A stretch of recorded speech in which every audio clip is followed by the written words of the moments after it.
waMwari kuitira kuti mishonga ikauya haimisidzani naMwari aunenge waanaye. Inini vabereki vangu, inini baba vangu vakati vatendeuka, vaita zvechivanhu, zvekuinda kun'anga, masvikiro nekurova makuva, kubvunza vakafa, anonzi masvikiro nemudzimu, zvemudzimu. Vatendeuka nobva vaenda kuvabereki vavo vadzi, paraundi table yezvemudzimu pane cheya isisina munhu. Ndoda kuti ndikuudze zvinoita madhimoni nekuona kuti une simba pamusoro pemadhimoni. Zvikanzi pane cheya isisina munhu paraundi table yezvemudzimu, ndeyangu ini, mwana wenyu wedangu, handichaiti zvemudzimu, ndakunamata, ndakatendeuka. Baba vavo vakati ndiwe unofanira kutora zita netsvimbo yangu kana ndafa. Saka ukati hauchaiti zvemudzimu, tsvimbo inozoenda kunani nezita. Zvikanzi ndo zvacho zvandati handichazviiti, ndakunamata Mwari. Ava vabereki vavo nobva vainda kun'anga kunovafuratidza mwoyo kuti varege kuda zvekunamata Mwari vachisiya zvechivanhu. Imwe n'anga nobva yavati, mukaramba muchirwa nemwana wenyu mukomana andiri kuona mukuru uyu, wani wenyu pakati pamai kana baba tinomucherera, nekuti zvaamaari mukomana wenyu zvikuru kudarika isusu zviri matiri.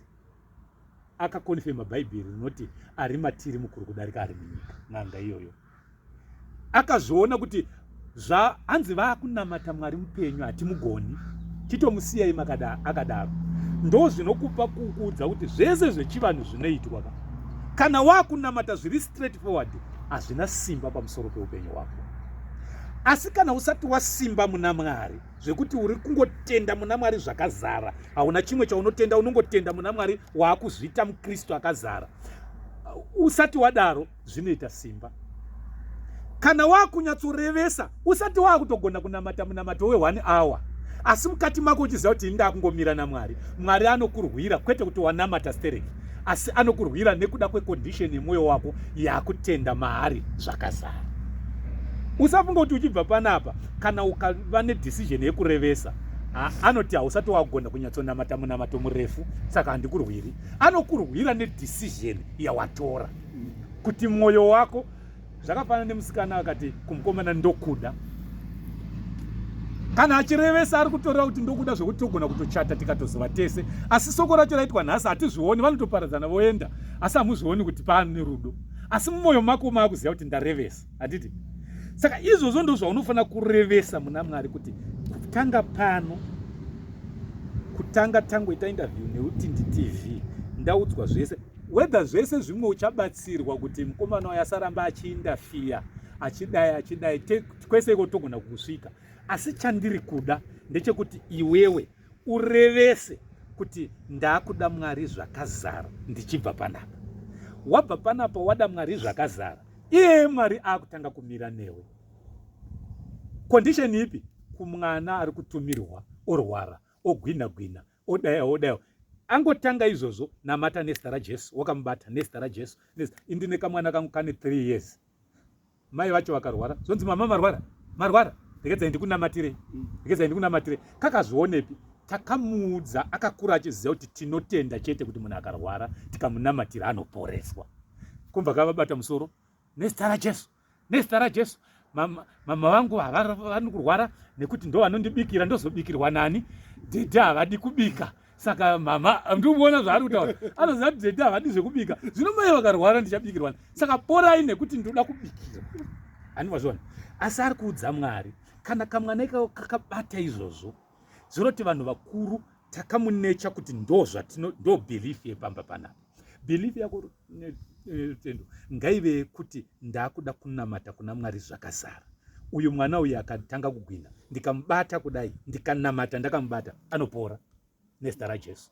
Jesu watiri kutaura mukuru kudarika muroyi, mukuru kudarika n'anga, mukuru kudarika ndunge, mukuru kudarika makona, haagonewe.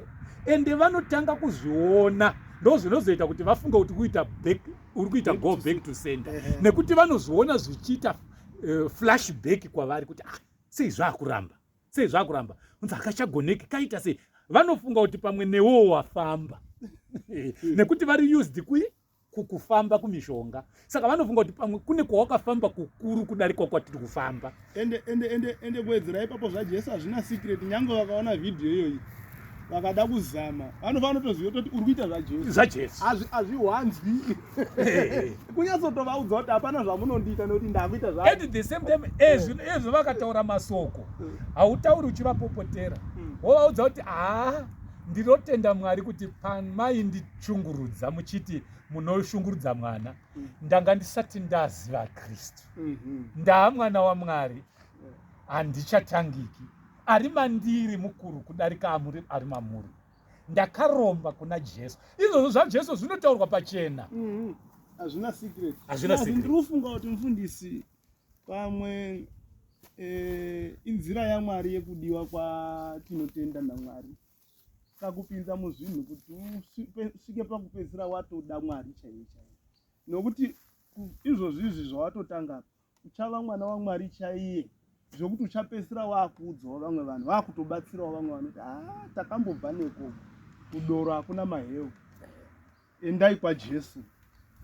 So ndandoda kubvunza muvhangeri ko mukomana uyu nekuti isusu nhamba dzedu dziripo paTV akazama kudawo kubatsirika todii? Pamwe anoti ndodawo counseling ndidzokerane nemukadzi wangu.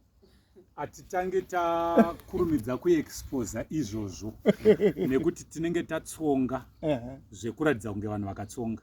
Mwana uyu abatwa rough for a long time. Haangotanga apuwa loto iyoyo pachena.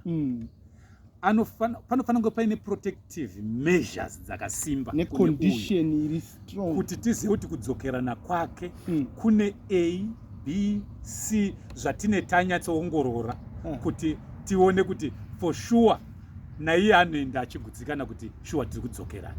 Zvine hunhu. Number 1, chimwe chekutotanga kudzokerana kwake naye hachisi chekungoti vakaonana vakutoti uya kumba kani zvekuvhurirana vakutonge vari kumba kwese. Ndechekuti anotoinda nenzira chaidzo dzekuroora dzaakajamba akamuitisa zvese asina kana sendi raakabvisa. Iye zvino izvi hatinzwi masoko ake kuti aiwa mhuri yangu ndoida. Kuida kwacho ngakuratidzwe, ngakurege kutaurwa, ngakuratidzwe, ngakuve neaction. Ambova nechinorwadzawo chaanoti kwete izvozvo chete. Ngave necondition yekuti kana achitoda kuona uyu haagoni kumuona ari ega. Anototi kana aona nhamba dzenyu auti ndodawo kutodzokera nemhuri yangu, pese paanoda kuonana nemudzimai wake ngaaonane naye tiripo. Ndanichida kupataura kuti ndakambosangana neimwe nyaya yakada kufanana neyi. Ndobva vazoonana kuseri, ndobva mwana arumurwa, kwabva anyengetedzwa musikana apiwa zvimwe nhindi. Handiti wazvoona yechitu. Saka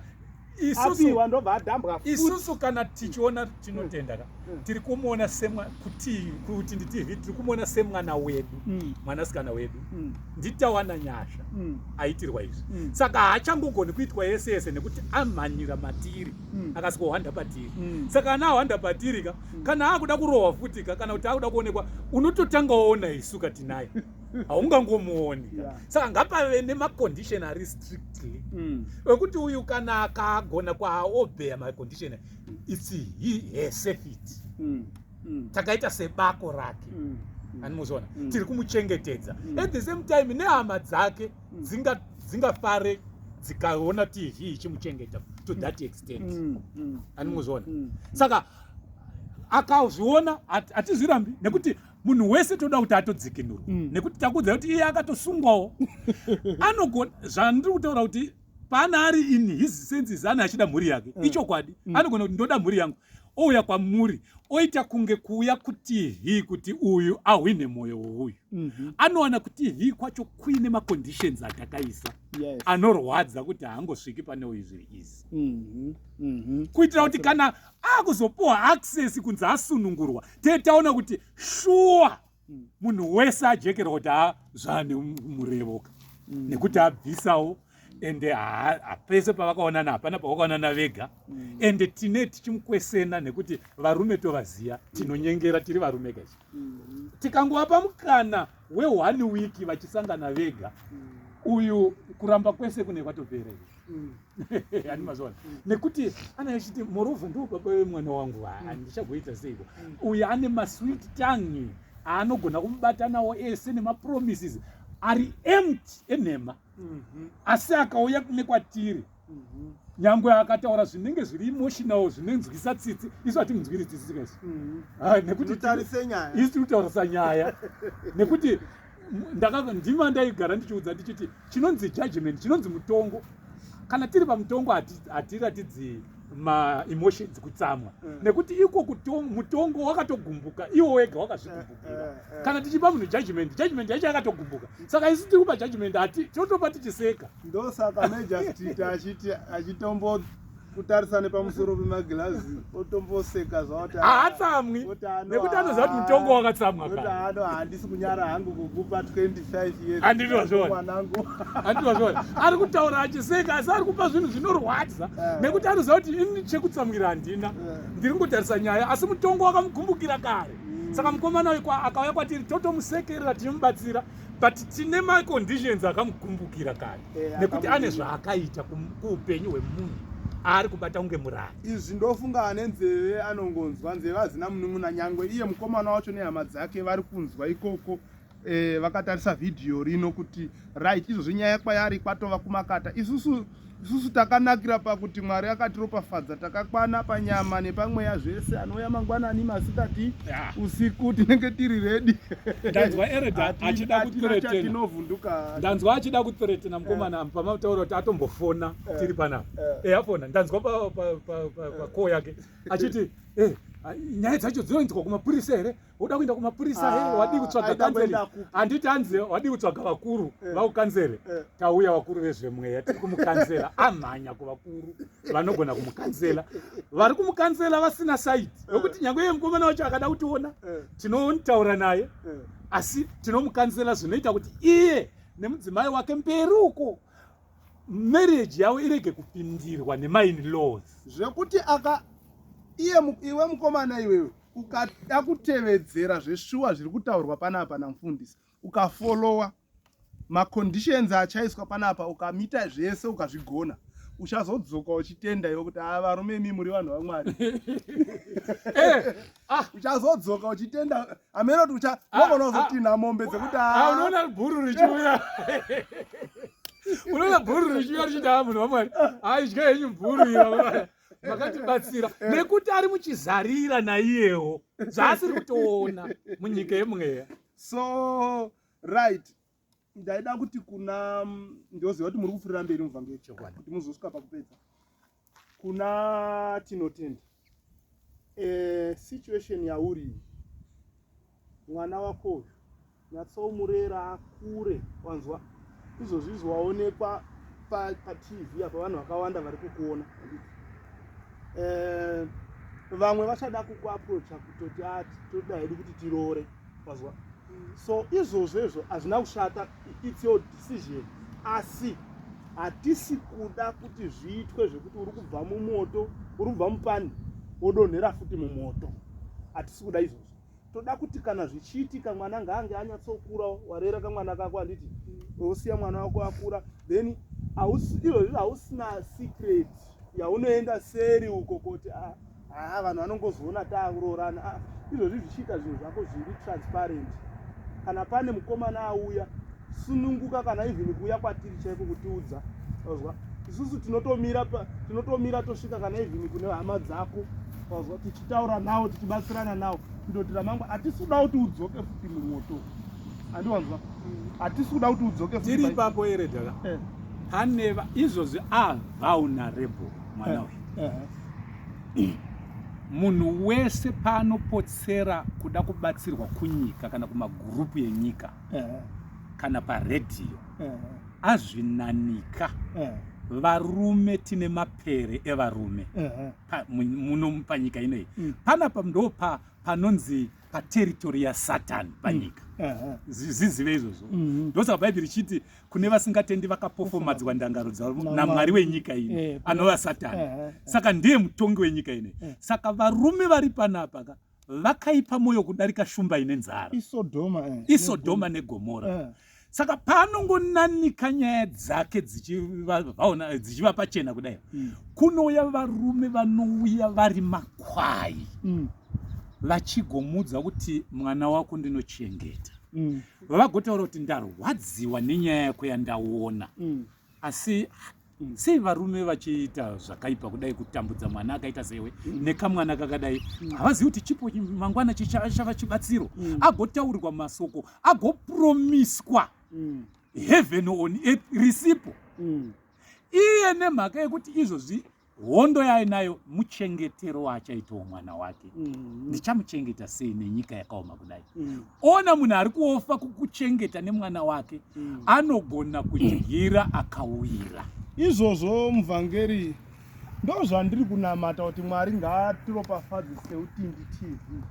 Tinoda vanhu vanomutswa naMwari vakawanda, vanofanda TV ino mari.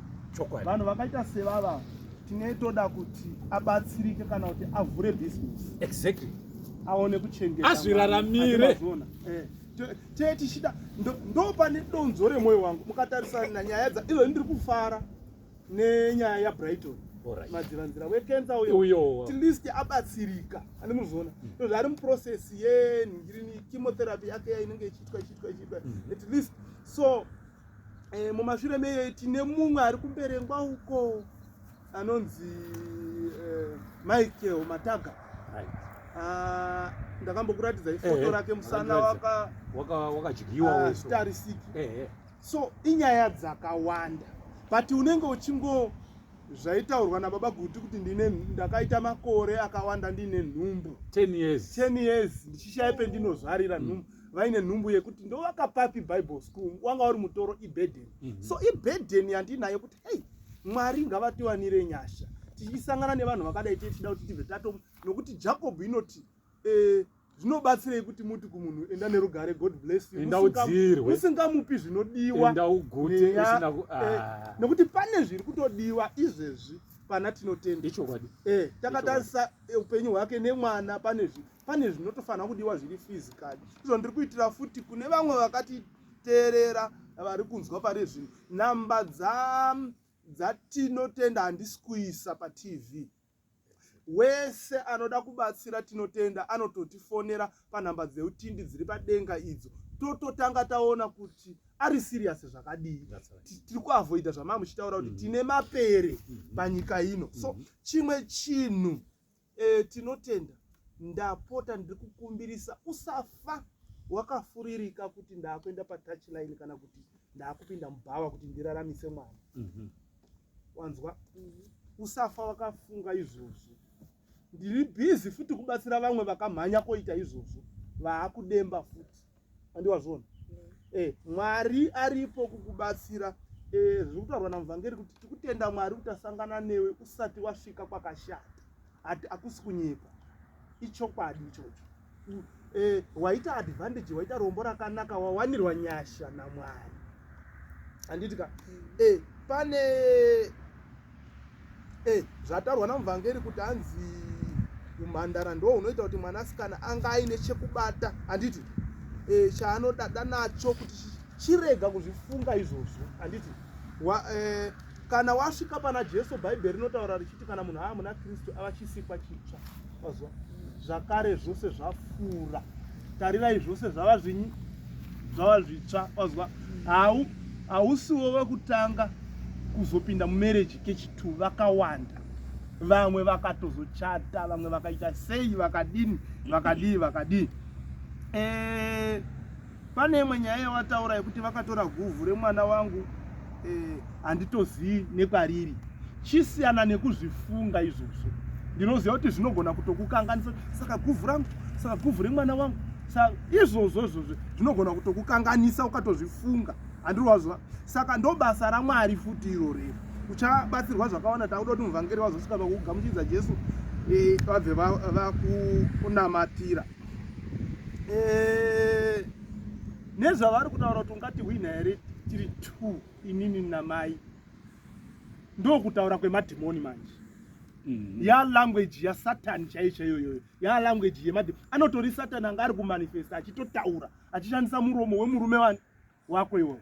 Plus kuti hwina ini ndiri tiri tu namai vari kureva pane zvavane vachitenda nezvavanoita kuti maideas tikapanana kuti hatidai zvino iye zvino wakuvahwina nekuti aamauri mukuru kudarika ivo vari 100 hanzi vanouya vachauya kwauri nenzira imwe chete asi vachaenda nenzira nomwe kutiza kwacho kunenge kwawanda kupfure ende 1000 vachava kuruboshwe rwako 10000 vachava kurudyi rwako ari mauri aamukuru kana wangotenda kuna Jesu zvavari kuti masoko ekutyisidzira ereda kumwanasikana nyika ine masoko ekutyisidzira ndaikuudzai kuti ukaona ukati handichadi zvechivanhu ukaona tumbuya twabereka maoko kumusana twine kwiriti yebhureki tuchiita nhetemwa kudai kuti iwe mwana wanezuro iwe une mukaka pamino uda kutamba nevhiri vari kumhepo unovaziya unombowatya kuti nyika ine masoko ekuti ukagarirwa pasi unoti nhasi zvangu saka fiye usafe wakapindwa nekutyisidzirwa ndatombonzwa pana vachiti ndaakutya fiye istrong weapon yasatani right ndoda kusira inguwa ndoda kuti tinotenda une right yakazara yekuenda nhasi chaiye kotoresa mwana wako birth certificate iye asipo murume wako wazvizwa ndikuononga patokuvhundusa uri kutya unobvumidzwa nemutemo wenyika yeZimbabwe kuenda nemwana weundomutoresa birth nekuti birth certificate ikodzero yake mwana kuti ave nebirth andiwanzwa saka ukaona kuti havasi kuda kana kuti hamusi kutombobatirana uyewo futi uchenjere kuti achakufonera achiti uya titorese mwana birth kubva nhasi zvatarwa namhangeri please kana vakakufonera kuti chiuya chirega kuenda wega ndinoda kuti uzondipawo nhamba dzehama dzako dzimwe dzepadhuze handiti kuti vavewo nesimba pakutaura kwako kwese ndiri kuona kuti vamwe vacho vanenge vasina simba handiti vanofanika vaine voice rekutaura kuti izvezvi zvitinotenda muchangoiti zvamunoda nani naye kana mwakumuda itai ABCD handiti kana even kotoresa mwana birth kwacho vakasaita izvozvo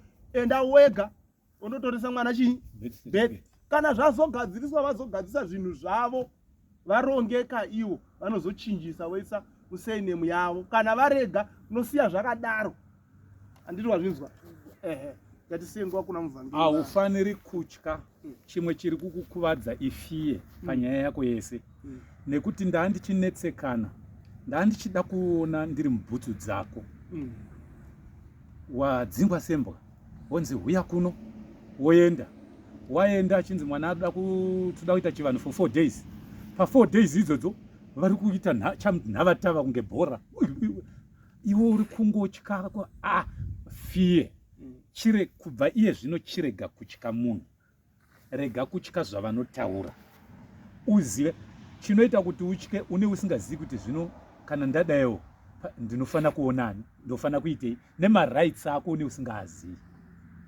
ndo zvimwe zvinokunetsa izvozvo saka iye zvino izvi kana uine chawangofunga kuti pane zvataurika izvi usingazivi kuti ndodi kufonera elder Kanjanda pautindi TV apa pataurwa zvakati ndoita sei pari kunzi ndiuye ndodii kutaura chokwadi zvandiri kutaura izvi zvibatisise usaende kunovaona kumba kwavo uri wega chitokanzura nyaya iyoyo ende usanyeperwe zvekuti ndakuenda ndonombororarako kana uchienda enda ungoenda zuva iroro uinaye muchidzoka ende vanhu ava usaende uchiti nekuti tine mwana wavo vanozonondipa mari yetransport vane utsinye hwekusakupa kana vaive neutsinye hwekuswedza mwana wavo nenzara kausingazivi kuti unofunga kuti vangazokupe mari yekudzokera vane vachitoti amheno zvako usanomuone wega usatye kutya kunoita kuti madhimoni awane mukana mauri. Kutya kunoita kuti usave neconfidence in life.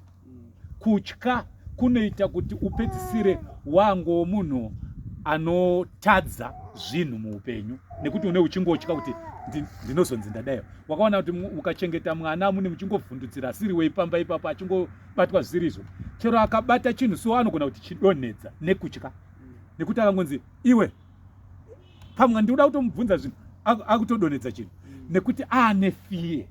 Saka chirega kutya zvavanotaura. Ndakuda kuti ndiite munamato newe. Tinotenda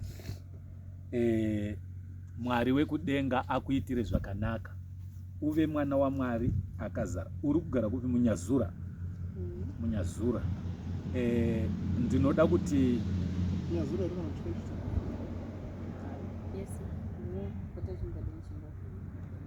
kwese unokuenda. Uku kune dzimwe hama, uku kune dzimwe hama. Dzamai ndo dzimunyazura.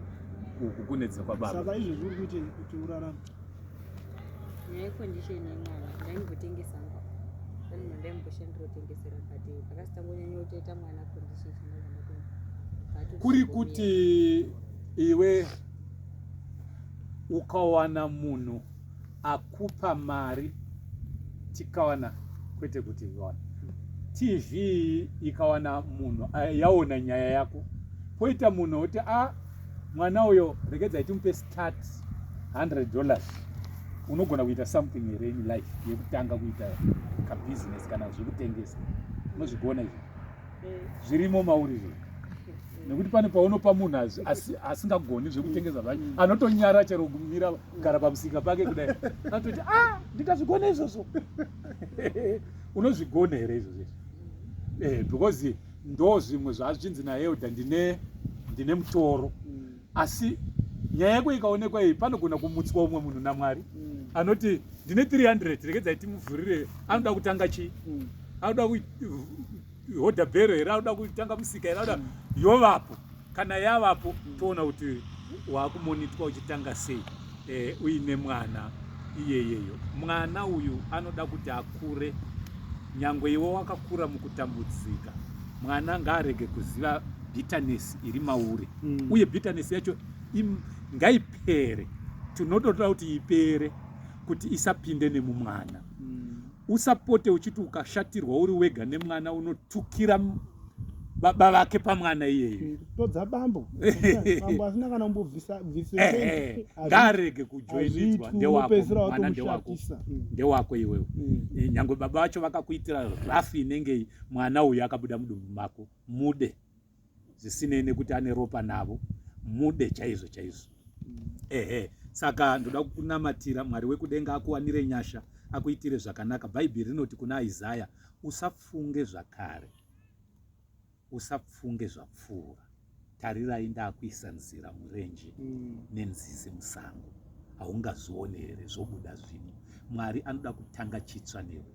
Bhaibheri rinoti, for I know the plans I have for you, the plans of good life, of expected end. Ndine ndangariro dzakanaka pamusoro pako, ndangariro dzerugare dzisati dziri dzekukuparadza. Mwari ane pfungwa dzakanaka. Zvese zvawakapindana nemazviri usafunga kuti Mwari anga asingakuona. Aikuona. He see you through in this calamity. Mwari aikuona. Achikuona kudaro, aikudrive kuti nhasi usangane nesu. Tikudze masoko ekuti Mwari anokuda. God loves you. Kana amwene vakakudza kuti hatikudi pano, vakakudzinga ukava rejected, murume wako akakudza kusakuda, asi ndauya kuzokudza kuti Mwari anokuda. Kwete Mwari yega, kune vanhu out there vakawanda vanoda upenyu hwako. You are special before God. Uri chinhu chinokosha pamberi paMwari. Hausi reject renyika zvaungade kuzviisa pa, hausi class yereject renyika, hausi mulevel yevamwe vanongozozembereka nenyika vachiya zvekuita. Mwari ari kuda kuronga zvakanaka. Haungazvioni ndichitaura nhasi kudai, asi ini ndiri kunzwa maungire zvakanaka muupenyu hwako. This is your turning point. ramba uchibatana neutindi TV. Iwewe zvawatozivana nesu. Chirega kumirira kuti tikutsvage nguva ichaukamba neutindi TV. Iva hama yeko. Taurapo pa TV ipapo, pa WhatsApp ipapo, taura Sterek, taura navo. Paunoda counseling, paunoda advice, word of advice. Bvunza, usanonoke, usatye, usazeze. This is our calling to help people. Mwari anokuda. Mwari anokuda. Saka, I want to pray with you. Zvese zvimwe tozozviita tisiri on camera takuita zvimwe zvinoda kuti tinzwe kuti tofamba sei from now toda tine rwendo rwatakutanga newe. Hatisi kuperera panapa. Hauna kungouya panapa kuti tigare panapa toita interview totaura newe tokukanzela zvotoperera panapa ndezvatoperera wotofunga kuti ndakambonoonawo vamwe veutindi TV vakandibatsira. Isu hatitangi nyaya inopera yakadai. Tiri kutotanga rwendo newe. Unzwa runzi Brighton pane nguva yareba tiri ngoonaye nanhasi tinaye aive neronda rinotyisa panapa raisemesa munhu wese achitizwa. Asi zvino wakutoyana naye nekuti akutritwa kuchipatara akutowo munhu. Asi vakafamba naye rwendo, dzimwe hama dzisingatodi kuti vamubatsire. Uchaona kuti nedzimwe hama dzinoita jealous. Neye murume wako achashushira futi kuti wakaenda ikoko to zvese izvozvo hatizvityi. Kumapurisa tiriko, spiritual tiriko, panyama pacho hatityi futi. Saka iwewe chirega kutya nekuti watizira mubako reAdvance. Wauya kuzohwanda kuutindi TV uchabatsirika. Ndo promise yangu. Ndakuda kukunamatira. Ndoda kuti uite munamato. Unomuda here Jesu? Ndinongutaura zvaJesu usingadi. Unomuda here Jesu kuti ave ishe namambo nemuponesi weupenyu hwako? Unomuda? Ndoda kuti mind mwanasikana wangu yekuzvishora, yekuona kukundikana muupenyu, yekuona kurwadziswa, yekuitwa chiseko chenyika ipere mupfungwa dzako. Nekuti ndiri kuti pese ndingataura ndikada kunotaura kusaidi iroyo misodzi yako inobva yabuda. Mukati mako muri loaded. Hazviperi nhasi zvako iwo. Ticharamba tichitaura newe kuti ubatsirikane. Mukati mako makakanganisika. Uchiri mudiki Sterek. Ukapinda muzvinhu zvakawanda within short period of time. Ndozvandoda kuti zvipere izvozvo. Asi chandiri kuda umbova naJesu. Umbova naJesu. Ini kana ndichiona misodzi iyoyo ndinoona kuhiliwa chatotanga kuitika. Nekuti haisi kubuda uri bita uri mugomo wega nhasi uno. Iri kubuda tichikudza masoko. Uchibuditsa bitterness isi tiri kuisa masoko ekuudza kuti uri somebody on this planet Earth.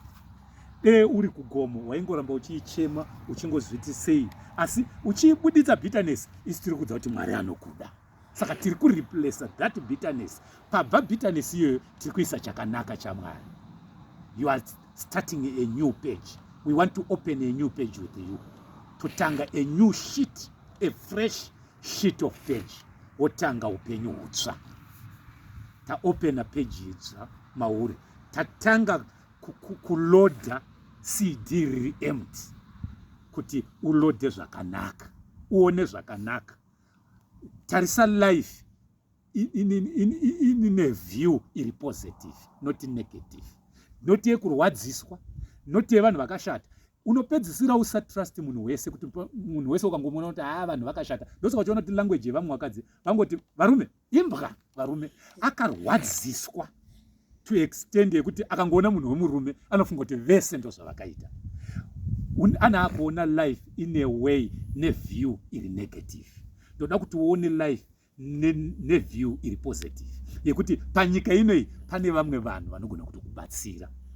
Asi kuine vamwe vakakurasa. Kune vamwe vakangomirira kukubatsira. Vanonzi madestiny people, madestiny helper ako, madestiny helper. Kana tiri kuchechi toti namatira destiny helper, munhu anongoiswa naMwari kungokuyambutsa. Akuyambutsa. Bhaibheri rinoti vakati vachifamba vakangoona umwe munhu zvikanzi mambono wemukoma wangu, zvikanzi mukoma wako abva kunoku kuDhotani, aenda abva kuno kuShekemu, akunofudzira kuDhotani. Munhu waangosangana naye, achingobadzana naye haana kuzomuona. Idestiny helper. Vana David vapisirwa Zikilagi nemoto. Hanzi vakaona umwe munhu anga akuziya nenzara, nobva vamupa chikafu, nobva zvikanzi zvakamira sei, zvikanzi vateerei vaifamba so, angoiswa naMwari kuti avabatsire. Utindi inogona kunge iri destiny help yauyiswa naMwari. Sei at the end wakazoronga here, wakazoplana, asi Mwari akaita nedzimwe nzira dzekuti upezero wako utindi. Ezvo hapa ndakuda kukunamatira Jesu watinomuda, kuda kuti uite munamato wandakuda kuti uite uchiteera mashure nemasoko ayo uchiudza Mwari. Nhasi zuva ranhasi ziva kuti ndo zuva rawaudza Mwari, rawamukoka muupenyu hwako kuti uve muKristu zvakazara. Umake dheti ranhasi kuti musi wakati ndiri pauti ndo pandakagamuchira Jesu. Saka taura nemasoko ako, ita Baba vangu vari kumusoro kudenga, ndinobvuma kuti ndiri mutadzi uye handigoni kuzviponesa, asi nhasi ndanzwa soko renyu, mandibatsira Kristu Jesu.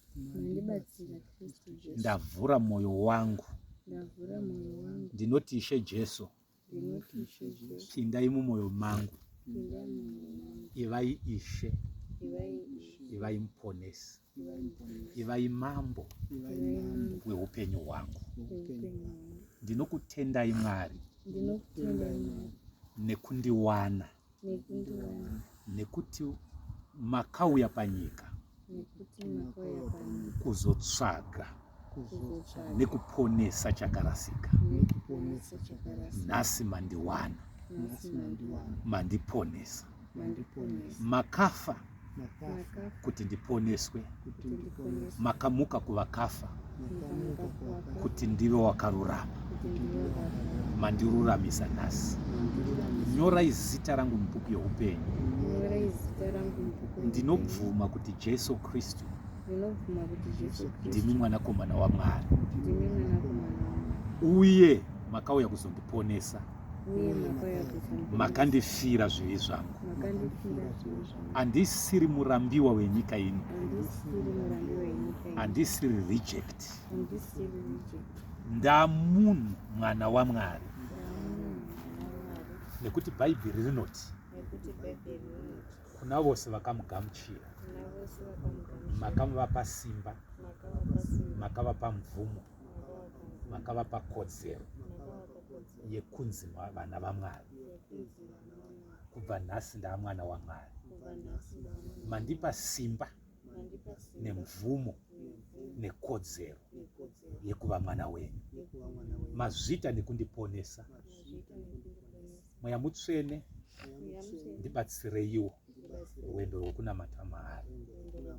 Ndinoita chekaukama upenyu hwangu nemweya yose isiri kwaMwari. Ini nemwana wangu uyu tichanamata Mwari mupenyu kubva nhasi nekusingaperi. Muzita raBaba, remwanakomana neremweya Mutsvene, muzita raJesu Kristu. Muzita raJesu Kristu. Amen.